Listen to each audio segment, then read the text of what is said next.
Hola, mi nombre es Gustavo Salas, estudiante de la carrera de Psicología de la Universidad de Yacambú, y hoy vamos a hablar un poco sobre la filosofía desde el inicio del siglo después de Cristo hasta, bueno, la Edad Media, atravesando pues diferentes partes de la cultura, ¿no?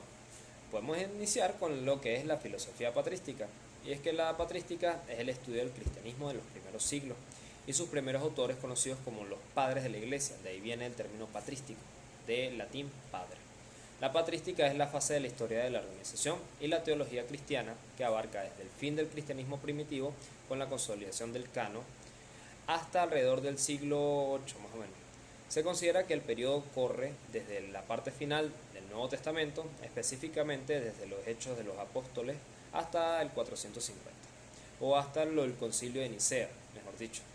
En su contenido ideológico, la patrística se caracterizó por ser el periodo que gestó el contenido doctrinal de las creencias religiosas cristianas, así como su defensa apologética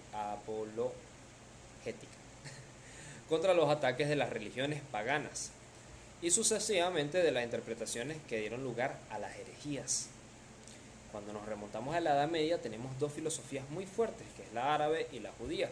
Si vamos a la doctrina musulmán, era difícilmente conciliable tanto con el pensamiento aristotelismo como el platonismo. La eternidad del mundo, afirmada por los griegos, era inadmisible para los musulmanes como para los cristianos, ya que ambos creían en la creación. Por otro lado, la fe islámica acentuaba aún más que la cristiana la omnipotencia divina, hasta el punto que en un orden racional parecía poner límites indebidos a la acción de Dios. Esto hace que el islamismo, la filosofía, se desarrolle aún más que en el cristianismo al margen de la ortodoxia. ¿Ok? Si vamos a la parte judía de la Edad Media, la actividad intelectual de los judíos, especialmente después de las ruinas de Jerusalén y su dispersión por el mundo romano, se concentró en la idea religiosa nacional, resultando de aquí, por un lado, esa gran compilación de leyes, costumbres, tradiciones y religiones religiosas y nacionales del pueblo judío, que bueno, hoy en día se mantiene incluso, conocida con el nombre de Mishnah, y por otro lado, esa colección de trabajos críticos, de interpretaciones y comentarios sobre los libros sagrados del Antiguo Testamento, conocida con el nombre de Talmud. La aparición súbita del maoteísmo, junto con las rápidas conquistas y grandes transformaciones llevadas a cabo por sus secretarios en Egipto, la Siria, Palestina y Persia, dio nuevas direcciones y abrió nuevos horizontes a la actividad intelectual de los judíos, y concentrada entonces absorbida completamente por el Mishnah y el Talmud que mencionamos hace un rato.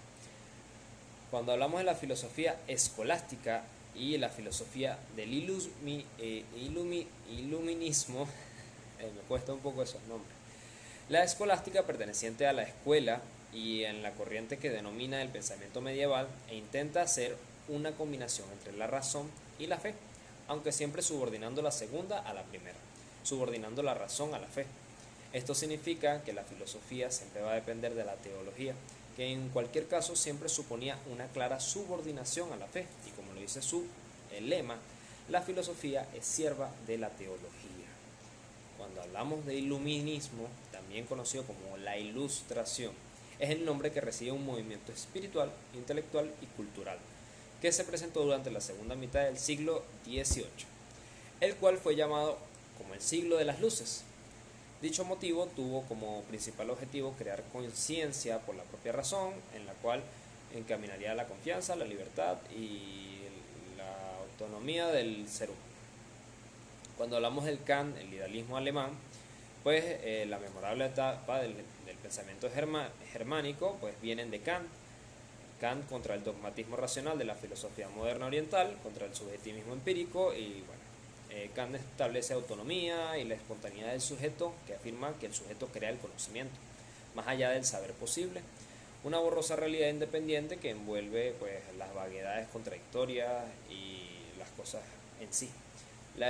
Los idealistas darán un paso más y afirmarán que el sujeto no lo crea el conocimiento, sino que lo crea también toda la realidad. El idealismo crítico o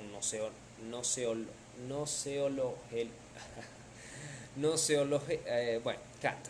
El idealismo crítico de Kant se ha convertido así en un terminante idealismo metafísico. Espero que haya disfrutado de la presentación. Muchísimas gracias por su atención.